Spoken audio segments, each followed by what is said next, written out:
to another video from contractoraccountants.com. My name is Martin Smith, and inside this video we'll be taking a close look at Companies House Form IN01. Form IN01 is the application to register a limited company in the UK.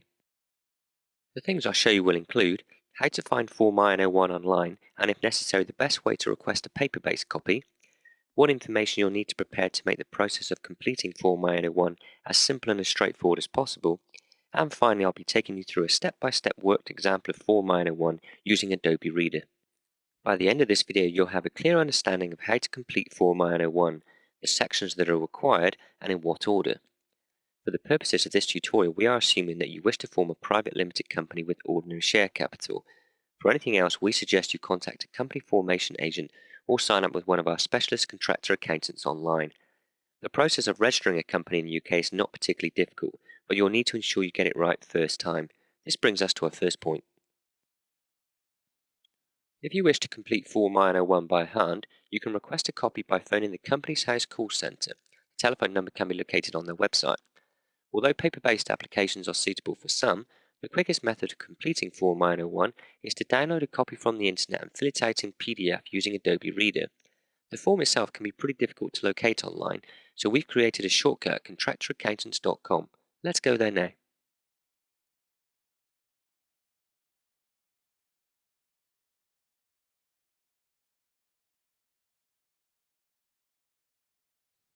The file automatically opens in Adobe Reader.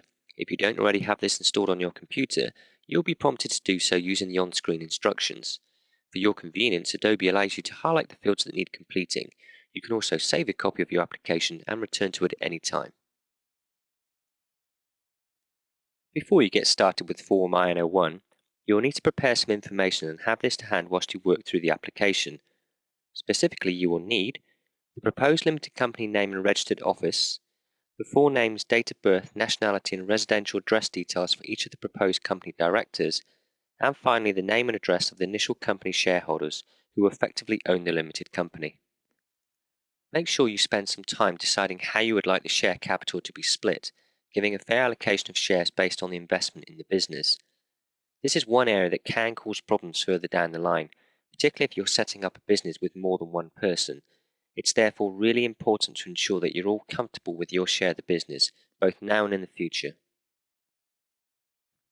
Let's now get everything ready to run through our worked example. Form IN01 is divided into 5 parts, 4 of which you'll need to complete. The other part is only relevant for companies that are limited by guarantee, and since you'll be setting up a company with shares, you can effectively ignore this section. Depending on how quickly you work your way through the application, we suggest setting aside at least 25 to 30 minutes to complete Form IN01. You may wish to watch this worked example through several times to ensure you're happy with the information required. Alternatively, you can always pause and replay each section as you work your way through the application. You now have all the information you'll need to complete Form IN01. Let's head back to Contractor Accountants and start the process.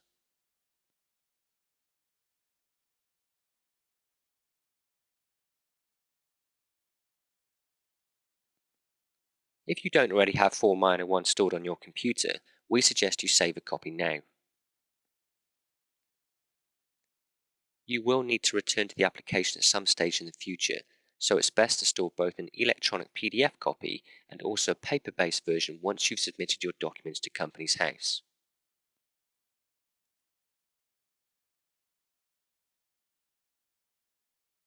Before we begin, I'll reiterate one more time that for the purposes of this example, we are assuming that you wish to form a private limited company with ordinary share capital. For anything else, we suggest you contact a company formation agent or sign up with one of our specialist contractor accountants online. Part 1 of Form IN01 covers the proposed company name, the company type, the registered office address, and the articles of association. Let's start with the company name. Remember to press the Highlight Fields button at the top of your screen, as this will help you as you work your way through the form. A1 Company Details. The company name has to be unique and not likely to be confused with an existing company name. From October 2009, Companies House will reject names that they deem to be similar to companies that have already been registered. Make sure you remember to include the word limited at the end of your company name.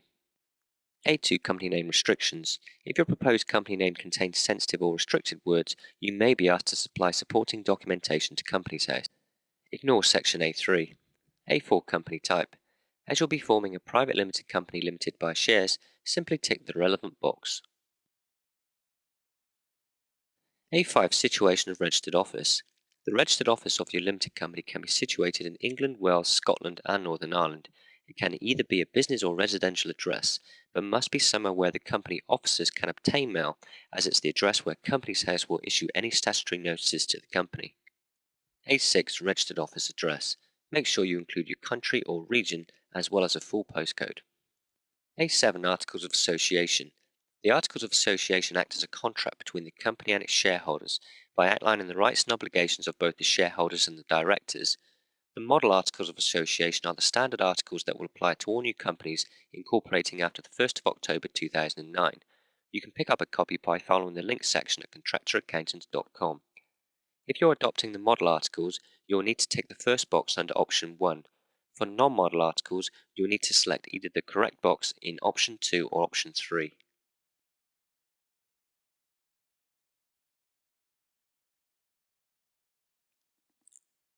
Part 2 of Form IN01 covers the proposed company officers, who are effectively the individuals who are involved in the day-to-day operations of the business. An officer can either be a director or a secretary, but by law, each company is required to have at least one director who is over the age of 16. B1 Secretary Appointments.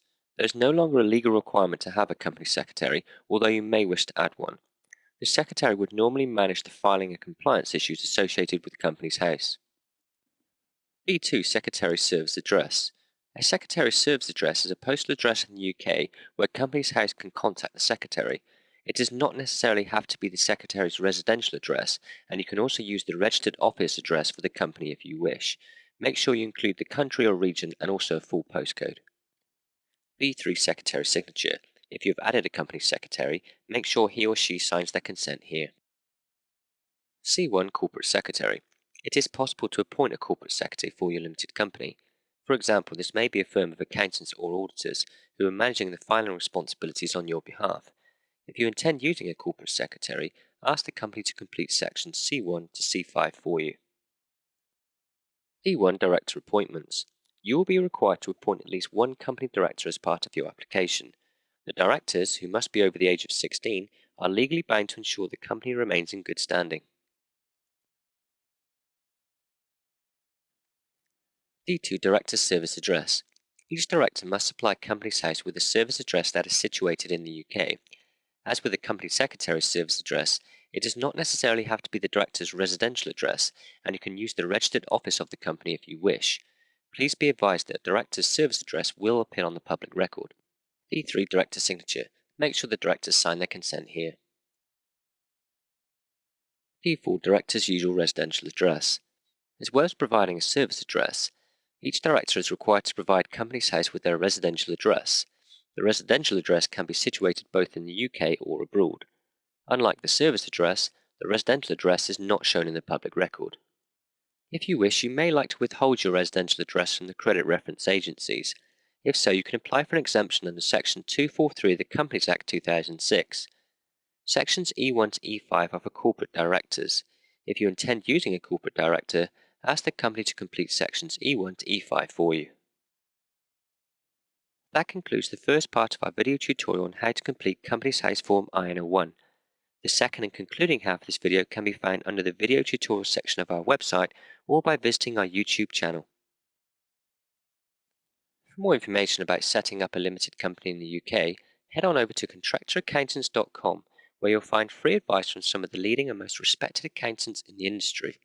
You may also wish to hire the services of a specialist contractor accountant who can handle your limited company accountancy and payroll.